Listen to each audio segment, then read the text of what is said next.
move into the semifinals of the Global Wrestling Federation Light Heavyweight Championship Tournament. Hello, everyone. Craig Johnson, along with Scott Hudson, Bonnie Blackstone, and Joe Pedicino will be joining us a little bit later. When we move into the semifinals, that means some great action, including the Handsome Stranger against the Lightning Kid. Well, certainly two extremes right there, Craig. Handsome Stranger coming in just barely under that 237-pound cutoff limit for the light heavyweight division. Lightning Kid not having any problem meeting the weight. He's in at 201 today. Muscled up, beautiful body on the part of the Handsome Stranger. Lightning Kid, a true light heavyweight. Should be an interesting match. Steve Simpson faces off against Mike Davis. Steve Simpson advances due to an unfortunate circumstance with Exotic Adrian Street. Well, we certainly saw what happened last time here on Supercard, Craig. Adrian Street injured himself, actually putting Steve Simpson in the Bulldog headlock. Truly unfortunate, but Steve Simpson advances. He's facing the maniacal Mike Davis. And Steve Simpson deserves a spot in that semifinal round. In the final semifinal, we've got John Tatum going up against Jerry Lynn. John Tatum, the biggest man left in this tournament. Well, John Tatum certainly has taken advantage of numerous shortcuts in wrestling, not the least of which is the fact that I'm still not convinced he weighs in at less than 237 pounds. He says he does. The commission, the competition committee all says he does. Well, I'll believe them. But John Tatum is going against Jerry Lynn. Jerry Lynn certainly no problem meeting the weight. He's in at about 205. The man from Minneapolis, Minnesota will face John Tatum, and I don't know whether that Jerry Lynn is going to have a fair fight. John Tatum, a big guy, claims he's an expert in karate and all that stuff. We'll have to see if Jerry Lynn can match wits with this man from Hollywood. The news from Joe Pedicino. Bonnie Blackstone will have the fans question, and we'll have a lot of action. But first up, we'll take a look at the second round, and then be back with the semifinals. As you join us on Supercard, a lot of great action upcoming. Stay tuned. Catching him right across the throat. The Lightning Kid, Dragonfly suplex, the belly to back. Count of one, count of two, and he pulls Chaz up just before the count of three and will not complain to James Beard on this occasion, apparently because punishment in order, courtesy of the Lightning Kid to Chaz. The Lightning Kid better watch it here. Count of one, count of two. That is at least the 7th near fall we have had in this match. The Lightning Kid in control after dropping the leg to the back of the neck.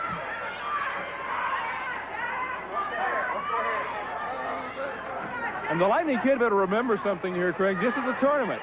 He better not be worried about the punishment he inflicts on Chaz. He's got to win the match or he's out of the tournament. That spinning kick may put him on his way. Picks him up. This is called the lightning strike. Right down. Severe thunderstorm warning is over. Ladies and gentlemen, you're winning the match for Lightning Kid.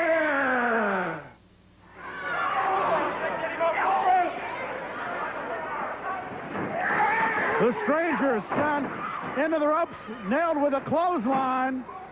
Count of one, count of two, but that will do it. As the Stranger unable to avoid the barrage right here, the Hustler, maybe so. Now he goes to work on the Hustler. 3, 4, Was that 9 or 10? 9 or 10 of them right along. I lost count in there.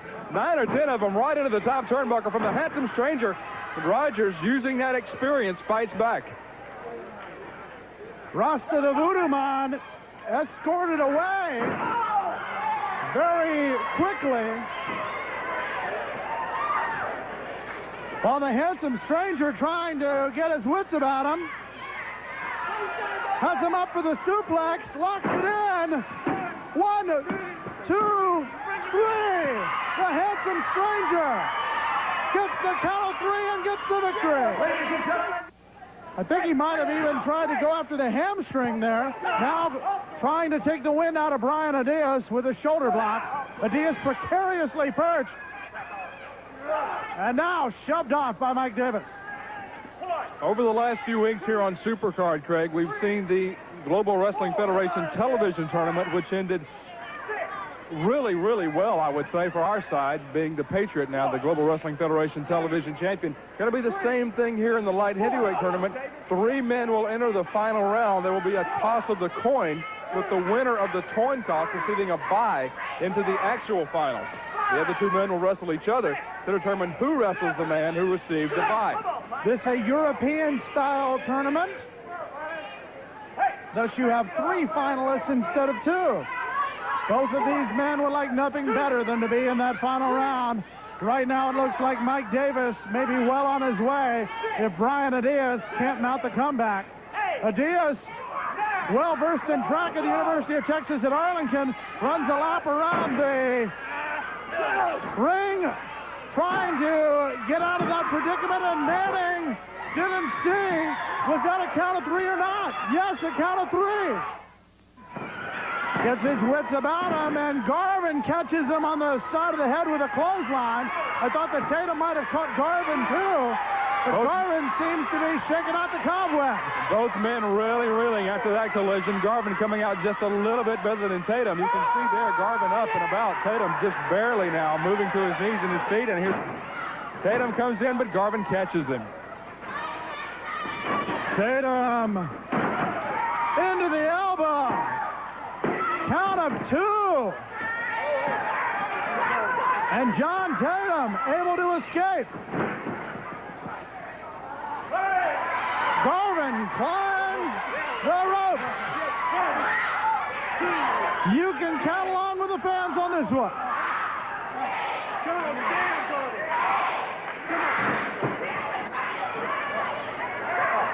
Look at Tatum here. That's a very large change. I don't know if he's trying to hide much there. Garvin able to block it. Garvin follows him in, but right into that right hand, loaded with a steel chain. He hides it. Tatum lays it close. Oh, he gets it. Using the chain, Tatum gets the win. Ladies and gentlemen. Lynn trying to make this into an offensive maneuver, and indeed does by pulling the toe up. And now he has Daniels, ties him up with the rear chin lock, also putting pressure on the hamstring by grapevining that leg with his own leg. Lots of good mat work here between these 2 men. Not a lot of high-flying stuff, which we've come to expect from the light heavyweights, all the off-the-top rope stuff and those type of high-flying moves.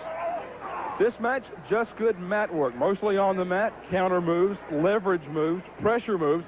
Terry Daniels, Jerry Lynn, 2 good mat workers, something you don't see too much in wrestling anymore, Craig. The hammerlock being applied. Now Daniels allows Lynn to get back up. In the corner they go. Daniels would like very much to get into the next round, and going for the upper hand, missed with that move. Oh, boy. Lynn goes up to the top rope. Daniels makes his way up. Lynn comes flying across. Body block. Catches him. Locks the leg. Count of 1, count of 2, count of 3. Jerry Lynn will advance. Street gets out of the Boston Crab again. I've never seen a man get out of a Boston Crab like that. I never have either, Craig. Great reversal by the exotic Adrian Street. And that's something we can only see the light heavyweights do. I doubt we see Mukund Singh doing a lot of that kind of stuff. But when you're a light heavyweight, carrying around that 220, 225 pounds, as exotic Adrian Street does, you can turn your body. You can get out of holes like that and escape the obvious pain a Boston Crab from Steve Simpson would put you in. Now, Street apparently thinks he may have some leverage here by putting the legs on top of the shoulders, but Simpson able to turn it to his advantage until Street comes away with the arm, rolls over, gets the advantage, and slips it into a hammerlock. Just excellent counter chain wrestling here by Adrian Street. The Bulldog, but that may have hurt Street as much as it hurt Simpson, as apparently Simpson's head went in the ribs of exotic Adrian Street. Fans have not seen this kind of wrestling action and really don't quite know how to take it here. And exotic Adrian Street apparently has been injured. The bell is rung. And your winner will be Steve Simpson. Ladies and gentlemen, the winner of that, Steve Simpson. Mike Davis has been primarily known as a tag team wrestler over the past few years, but he is entered as a single competitor in the light heavyweight tournament. His partner is no longer around. Now, that's very interesting. Are you going to be looking for a new partner, or is the single competition what Mike Davis is going after? Well, right now it's a single competition. But, you know, Mike Davis really can't be trusted, can he, Pedicino? That's what I You hear. never know what I might come up with. You're talking about partners. Yeah, I found a partner. I'm not telling you who he is. I'm not telling you who he is. I guess you'll just have to trust me, won't you, Joe? Well, let's talk about the light heavyweight tournament. You are moving through the tournament. Do you have designs on being the light heavyweight champion, obviously? I will move through this tournament the way I want to, like a hot knife through butter. If I desire to be the champion, I will be. He's Mike Davis.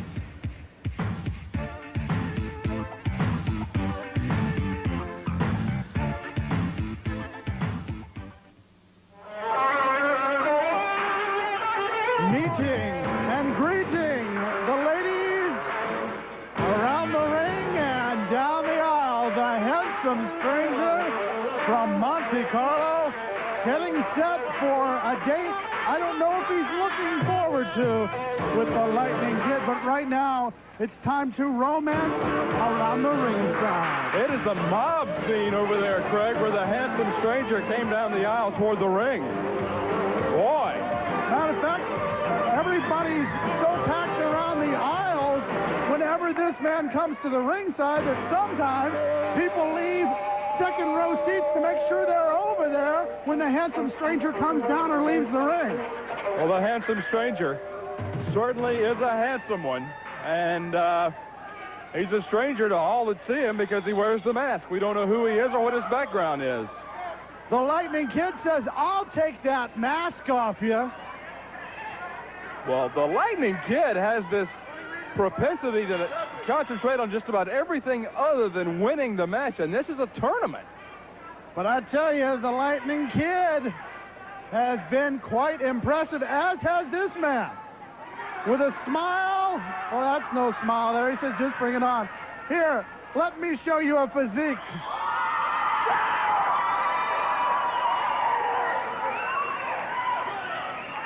$15 love, handsome stranger. Oh, get a load of that.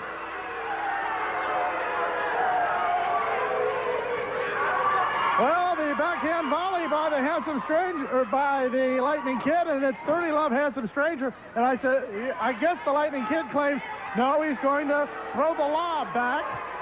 Does all this mean that somewhere Gabriella Sabatini's going to show up? Because that's what I'm waiting for.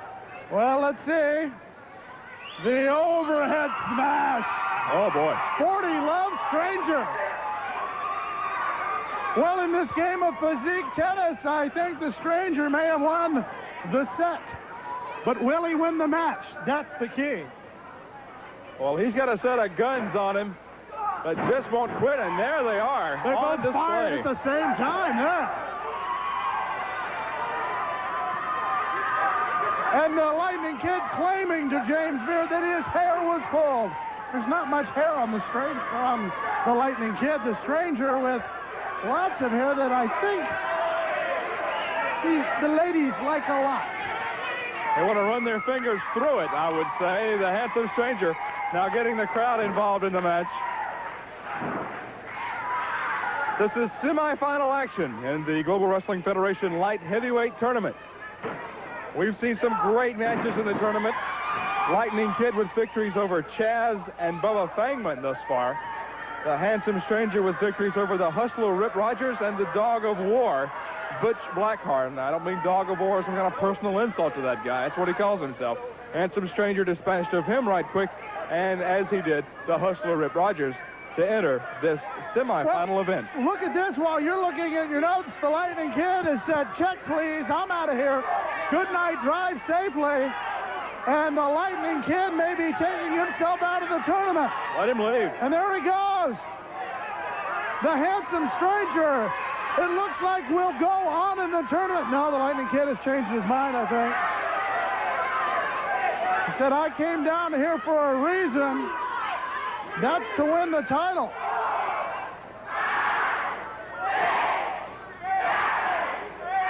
The count continues as the Kid, lightning fast, gets in and out. The Stranger just sitting there watching him. Very smart display by the Lightning Kid there. Getting in and out of the ring right quick to stop the count. Now the count restarts.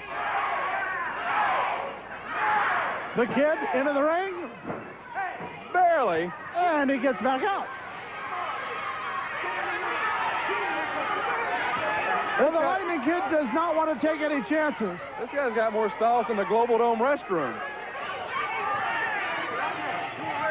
And I don't think the handsome Stranger is enjoying the fact that there's a lot of stalling tactics. And what the laughter is all about while you look at the Stranger, the Lightning Kid tripped when he got into the ring. The Lightning Kid just can't get a break here. And take a look at the Kid. And I think this Kid is unhappy. Oh, no. My. Well, he's going to have to stay late and go to the principal's office. He is not in a good mood. That is not a happy man in there. Despite the young looks of the Lightning Kid, he has been wrestling since 1988.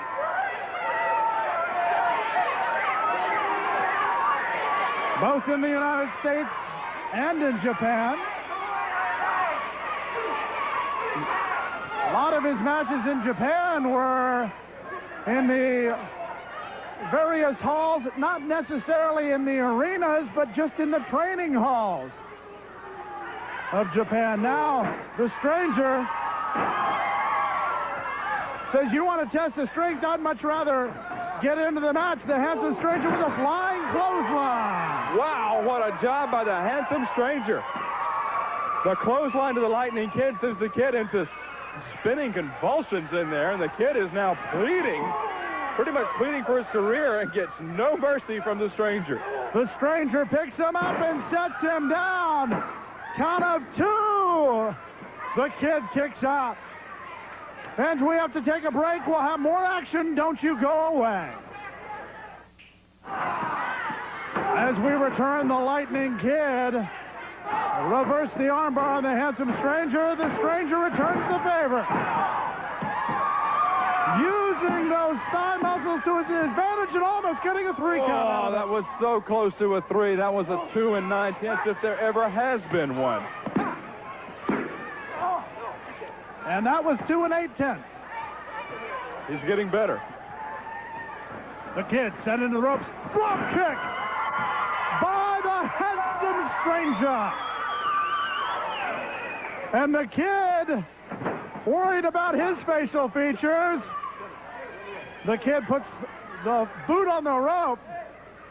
And I think he's worried that his cheekbone may have been damaged by that drop kick by the handsome one. Lightning Kid has a lot more to worry about than his facial features. I think those are pretty much a lost cause already. Into the corner goes the handsome Stranger, reverses it with the Kid. Cross slam and down. Looked like he was going to go for the drop kick. Saw the Kid was moving out of the way, so he gets his balance and follows up with a clothesline. Great finds the leg, but can't get the count of 3.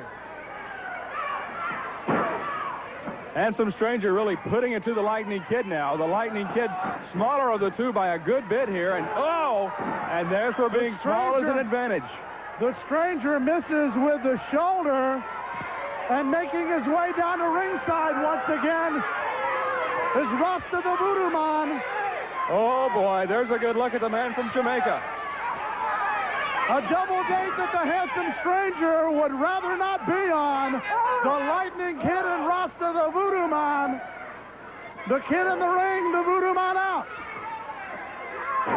What is a super heavyweight like the Voodoo Man doing out in the light heavyweight tournament? Why is he even in the building tonight? This is certainly just a light heavyweight tournament going on here. No call for Rasta the Voodoo-Man to even be here in the Global Dome. The Kid going to work on the shoulder of the handsome stranger. Now going to work on the shoulder. Has the armbar locked in. I guess you would call that an intense look by the Voodoo-Man. Does he have anything but an intense look on his face? Good point. I don't see this guy watching an Eddie Murphy flick and just laughing out loud over a box of popcorn, to be honest with you. Well, maybe he got a piece of it stuck in his lip or something, but... The Lightning Kid now with the advantage on the handsome stranger. The stranger into the corner. The Kid gets the drop kick, returning the favor of the earlier drop kick by the handsome stranger. Still going to work on the left arm, and the handsome stranger leaps up in a bulldog-type maneuver, brings down the arm. The shoulder. That's almost too scary for words there. Wow. Rasta the Voodoo-Man making his presence felt at ringside. Does he realize he's blocking our cameraman's shot? I don't think he cares, to be quite honest with you, Craig. Our cameraman trying to move around, trying to get a shot of the ring, but the man is just so big, he's finding it difficult to. You're going to need a zoning variance to get around this guy. Now back to action. The Lightning Kid stuck under by the handsome stranger. Clothesline. The handsome stranger takes the Kid down. The Kid into the corner. The handsome stranger misses with a shoulder. The Lightning Kid had gone to work on that shoulder earlier. Now, a possible pinning predicament. The stranger trying to bridge out of it, but both legs across the torso of the handsome stranger. Now he's just kicking him in that. He's just arrogantly kicking the face of the handsome stranger. I think the Lightning Kid is jealous, and he has every reason to be, quite frankly, but that's no reason to resort to those kind of tactics. And speaking of tactics, what is this guy's story? Rasta the Voodoo-Man still making his presence felt outside. This is strange, Greg, a strange situation. Rasta not a light heavyweight, not by any stretch of the imagination, unless it's Christopher Love's, but that's a different story altogether. But nonetheless, here in the Global Dome, standing at ringside during this semifinal event. Power slam by the stranger. Count of one, count of two, almost a count of three. The handsome stranger caught the Lightning Kid in midair. Stranger sends the Kid. High back drop. The Lightning Kid comes down on the small of the back. The handsome stranger with a kick. The handsome stranger trying to become the first finalist. Drop kick sends the Lightning Kid down to the canvas. The handsome stranger eyes the Voodoo-Man. And Stranger better keep his mind in the ring, as the Lightning Kid is not a beaten man just yet. Stranger may be spending too much time checking out Rasta. Count of two. As the handsome stranger has the Lightning Kid in a bad way here. Picks him up, sets him down. Goes up, drops the elbow down. The handsome stranger, to the delight of the ladies, may have this one well in hand.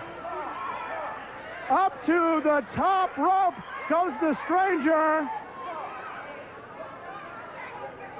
The stranger waiting for the Lightning Kid to get up. What happened? All of a sudden, the handsome stranger falls down.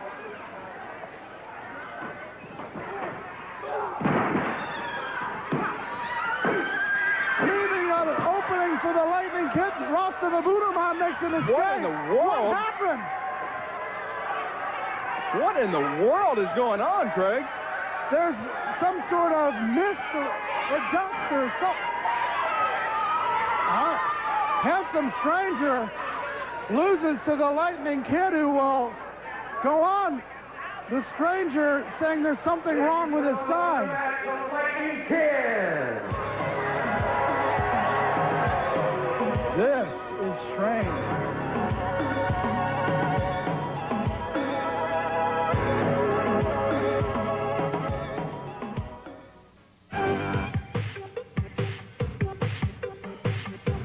The light heavyweight tournament is down to the final four to see who will go into the finals. Hello, everyone. I'm Joe Pedicino. Welcome to the newsroom here at Backstage at the Global Dome. And that's right, only 2 more men will go into the final rounds of the GWF light heavyweight tournament. But listen to the final 4 trying to get in there. Steve Simpson, Mike Davis, Jerry Lynn, and John Tatum. It is going to be all-out war on today's show when these 4 men battle to see who the last 2 men in the finals will be. All 4 are qualified. Only 2 will go into the finals. Let me ask you a question. How important is the coin toss?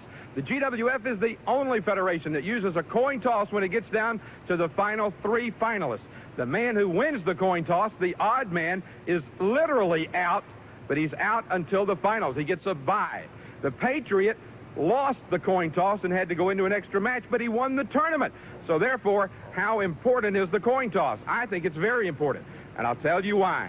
Because it means you wrestle 1 less match. It means you get to rest while your other 2 opponents are in the ring having to wrestle. And most importantly, it means you have less chance of an injury. I think it's very important to be the odd man out in the finals and sit until the final match and the bye.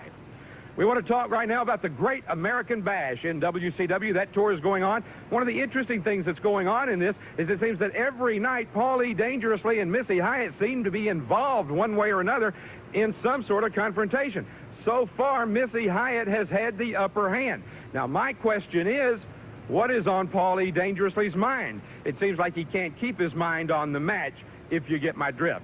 The Canadian Giant is coming to the GWF, and this big lumberjack from Canada is going to be a tremendous hit.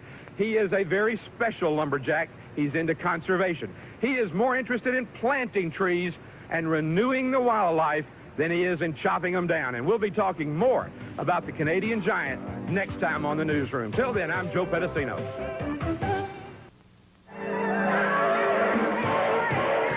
If there's a man with a bad attitude left in the semifinals, that man may be the personification of it. Mike Davis against Steve Simpson. Mike Davis earning his berth here in the semifinals with victories over Brian Adias and Victor Gonzalez. Simpson moved into the semifinals after Adrian Street was unable to continue. So Simpson from South Africa and from the Mid-South of the United States, it's Mike Davis. Every time we ask him where his hometown is from, he tries to give us a different answer. You don't suppose he's trying to act like the television champion, do you? I don't think so. I think Mike Davis, instead of, well, the Patriot, the television champion, just loves America, wants to be from every hometown. I think Mike Davis is probably running from a few credit card companies and that sort of thing. Steve Simpson, a popular competitor from South Africa.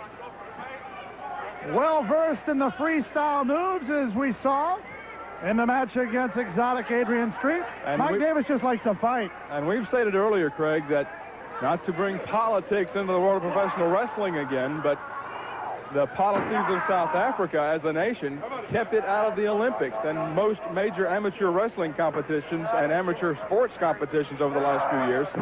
Great to see them back in the amateur athletic field as a nation, as the Olympic Committee has lifted its ban against South Africa. So maybe we'll see more South Africans of the caliber of Steve Simpson in the Global Wrestling Federation in future dates.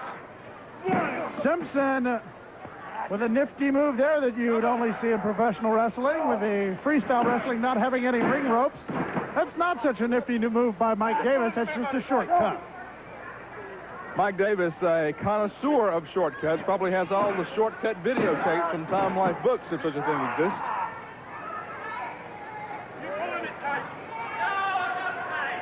Simpson still in control here. Maybe an 800 number or something we can call to get those things. Now, Steve Simpson, we talked about this earlier also, Craig. Those long, flowing locks of Steve Simpson. They look good. They, attract all the females you can handle probably. And Steve Simpson, no slouch in that department. But it's a hindrance in the ring, I would think. It can get in your own eyes, block your own vision, and it certainly presents a target for the opponent to grab hold of and take you around the ring, lead you like a dog on a leash. Simpson, who has been in control since the beginning of the match, has also been in the most pinning predicaments because of the tactics of Mike Davis, using the trunk, using the hair. But right now, it's Steve Simpson with a pinning predicament on Mike Davis. Count of one is all he's able to get as Davis rises to his feet. Sends Simpson into the ropes. The crisscross, both competitors. And Davis with a guided tour to the turnbuckle. And Craig, the winner of this match will become one of 3 finalists. And we've stressed this all throughout this tournament. Those 3 finalists will engage in a coin toss. The winner of the coin toss will receive a bye into the actual final round. So this is an all-important match here because the winner of this one will be one of the 3 that's left in the tournament. The only remaining semifinal other than this match is Jerry Lynn against John Tatum. Mike Davis now with the upper hand, called out an upper boot. Wow. Davis with a little bit of arrogance that may have cost him. Knee to the midsection, forearm to the upper back. Davis counters with a forearm of his own after the elbow. And using the mat as what most people would use a turnbuckle as, Mike Davis sends Simpson down to the canvas 2 times. That's a great way to get yourself a good case of mat burn there, as Steve Simpson meeting the mat head first at the hands of Mike Davis. Near fall counted by senior referee Sean O'Brien. Mike Davis seems to be adjusting to the single competition area here in the Global Wrestling Federation. Over the last few shows we've mentioned, he is a tag team wrestler. Is very accomplished as a tag team wrestler, now wrestling solo. Simpson rolls up Davis, and Davis may have been looking for some help there. Absolutely. He is adjusting, is Mike Davis. Now, Steve Simpson, also a tag team wrestler, along with his brother Sean Simpson. Both very accomplished light heavyweights. I understand Sean Simpson entered the tournament but could not make it due to an illness. So, Steve Simpson carrying the family banner into this light heavyweight championship tournament of the Global Wrestling Federation. Craig, we had many, many, many applications that came to the championship committee and the competition committee at the Global Wrestling Federation corporate offices in Barcelona, Spain. And they did select Sean Simpson to enter this tournament. However, if you've ever been to a wrestling match and bought a program and you saw at the bottom it says cards subject to change, that's what we're talking about. Sean Simpson was set and ready to go in this tournament, fell ill with what I think was the flu or pneumonia or something like that. Really in pretty bad shape, not on the verge of death or anything, but certainly couldn't get into the ring and wrestle. That card was subject to change, and Sean Simpson wasn't in the tournament. Mike Davis taking the advantage here of Sean's brother Steve. Using the top rope as he has done many times in this tournament, whether it was to Victor Gonzalez or Brian Diaz. Simpson trying to catch his breath. Davis with his second right. Powerful right hands now moving over to the left. Double axe handle to the upper back. Simpson set into the ropes. Elbow by Mike Davis.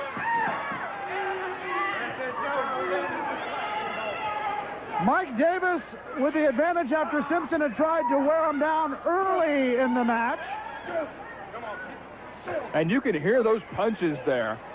Mike Davis really laying it on the back of Steve Simpson. You could hear those things all the way up here where we are, Craig. That's gotta hurt. It looked like he was going to go for a chop there. Instead went with a closed fist. Sends him over into the other corner. Tries for the splash. Nobody home there. Clothesline. Beautiful. By Steve Simpson. The man from South Africa. Climbs to the top rope. Sets up on the perch and comes down on Davis. Count of 1, count of 2. That's 3. Ladies and gentlemen, your winner, Steve Simpson. Steve Simpson moves into the final.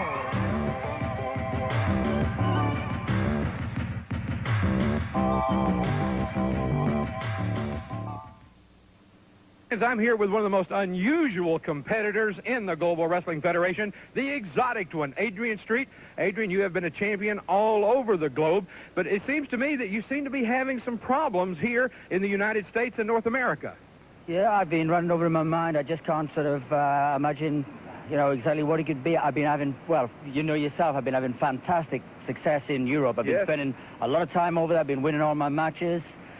As I usually do when I'm in Europe, but for some reason or another, this visit to the States, I'm getting really frustrated. There's just some little thing missing. Well, you seem to be having, I hate to say bad luck, but that's really what it seems to be. Just when things seem to be going your way, something happens. Exactly. Yeah, I just don't know what it is. There's just something missing, Joe. There's something missing. Well, Adrian Street, we hope that you find whatever that missing piece is. He's one of the most exciting and certainly the most unusual wrestlers in the world today, and you can see him only in the Global Wrestling Federation. Our wrestling fans are asking, and now I'm asking Christopher Love, why this hot body Randy Rose entered the light heavyweight tournament at an alleged 236 pounds. And, honey, I'm asking why I have to be interviewed by the biggest shameless hussy in professional wrestling, Miss Bonnie Blackstone. Honey, you definitely look better when I knew you as a man back in Atlanta, Georgia. Why don't you just answer the question? I will answer the question with this. Do you realize that there were 875 conventioneers from the local blind association there? Now, you tell me, who could tell how much Randy Rhodes weighed? Honestly, I wouldn't lie, honey. It's 226 pounds. Are you believing this? I don't think we'll be getting any straight answers, if you know what I mean, from Christopher Love. We'll have more on the light heavyweight tournament. We'll have more on the light heavyweight tournament. I will get you out of here. Results and Christopher Love. Maybe this helps to answer some of our questions that the GWF fans are asking. I'll get rid of her, people, just for you.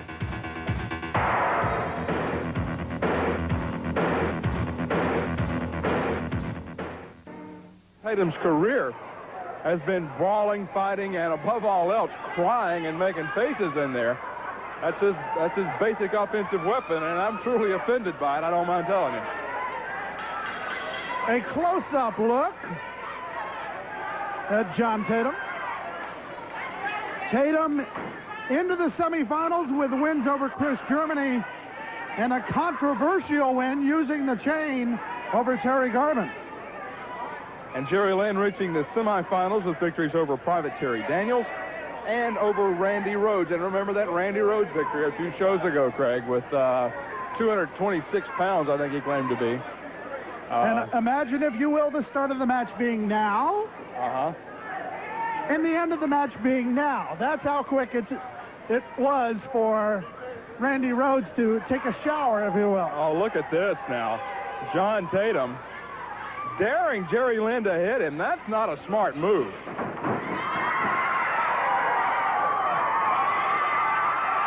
Can you Nobody imagine? ever claimed that John Tatum was smart. What would have happened there? Jerry Lynn just shoved him and sent Tatum sprawling. If he had hit him, Tatum would have been in row 7. Tatum would never pay for ringside seats. I'm sure of that. Well, they would have booted him out pretty quick, I feel sure. Look at the face on this guy. There's a good look at the youngster.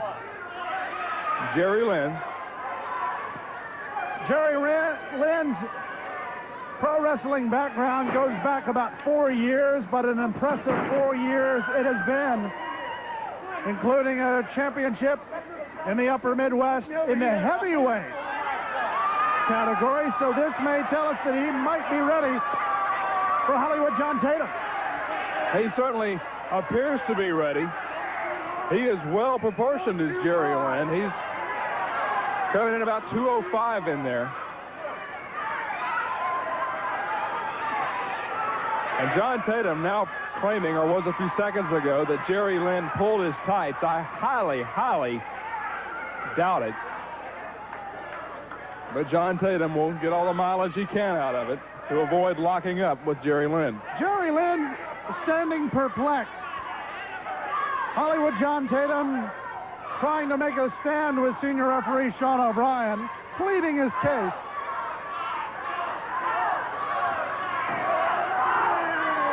Collar and elbow tie-up averted by John Tatum as he goes into the armbar on the left arm of Jerry Lynn. Coming into this match at 205 pounds. Tatum just under the 237-pound weight limit. Lynn trying to break the hold with a right cross. Second attempt, still doesn't break the hold, and bringing Jerry Lynn down by the hair.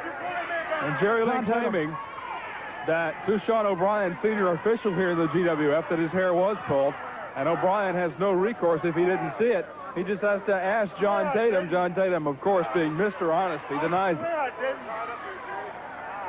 Of course, he just swore that he didn't do it. In any court of law, that would be perjury. No. Man says no. Sure.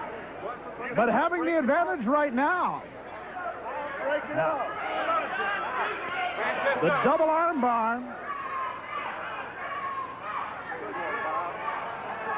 Two finalists set, Craig. The Lightning Kid and Steve Simpson, two of the three finalists in the light heavyweight tournament. The third finalist will be the winner of this match between John Tatum and Jerry Lynn. Those three finalists will toss a coin. The winner will receive a bye into the actual final. The other two will battle it out to see who faces the man who receives the bye. John Tatum. Did you break the hole? Once again with a yank of the hair. Oh, my. I don't know how to describe that face, if you will.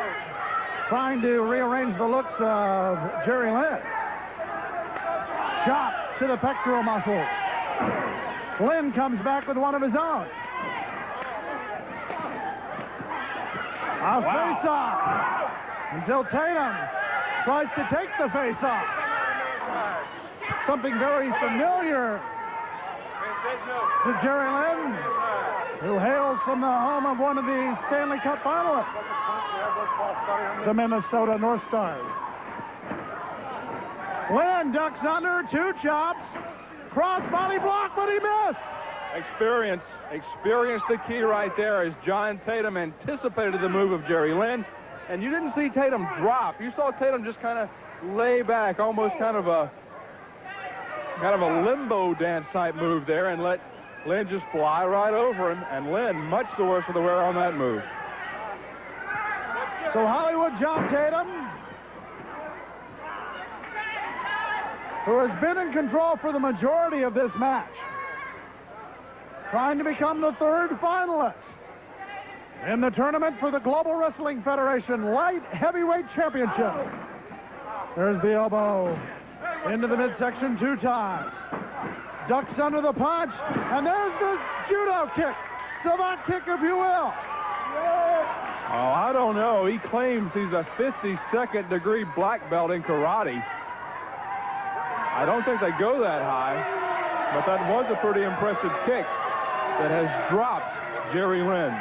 I think he must have meant that he learned to kick when it was 52 degrees. That's the only way he could be that adept at the martial arts. Yeah, that's probably giving him the benefit of the doubt that he doesn't deserve. Tatum thinks he has this one won, as you could see as he strolls over towards Jerry Lynn, using the white middle strand of rope to his advantage. Tatum sends Lynn into the ropes. Leapfrog by Lynn. Oh, my. Boy. Tatum caught him with that clothesline after a pretty good leapfrog there by Jerry Lynn to avoid the backdrop, but Tatum was waiting and leveled him. That one would have dropped into the gap in left center field as hard as he was hit. Into the ropes. Tatum misses that time. Lynn comes back with a drop kick. Tatum tried to push it away, but no pushing away that one. Jerry Lynn fired up. Kicks into the sternum. Lynn goes up. Monkey flips Tatum out of the corner. Tatum sprawling. Lynn follows him in. Reversal by Tatum. Reversal by Lynn. And into the corner he hits referee Sean O'Brien. O'Brien may have been better. Oh, night! The referee, he was super kicked by John Tatum. Lynn got out of the way. Sean O'Brien is out. Craig, he is out.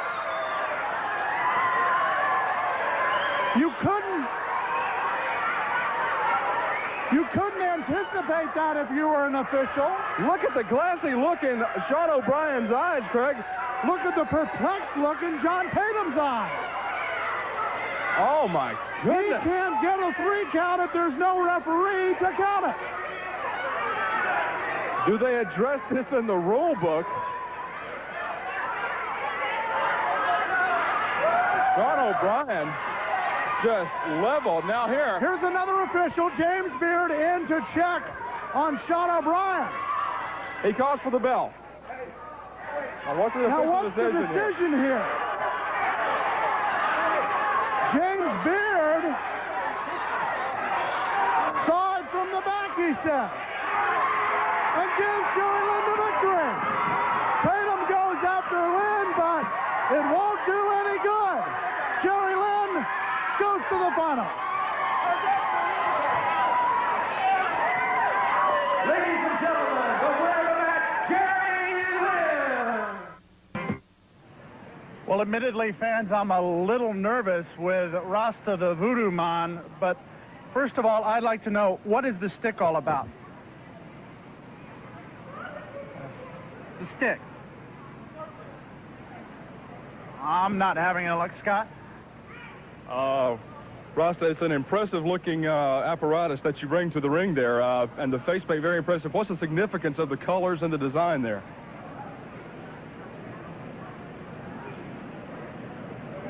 Let me try. Your opponents have a lot of problems, apparently brought on by some mystical powers. I'm not getting any of this. Try again, Scott. Rasta, a beautiful necklace. Beautiful. Got to be some significance there to the necklace, the color scheme, the color pattern. What's the significance of that?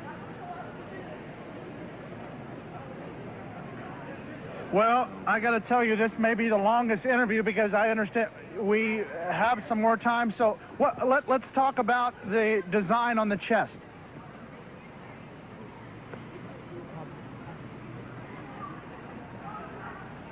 Who's he talking to? I have no idea, Craig. This is eerie. Well, hopefully there won't be anything happening to the announcers following this. All I know is that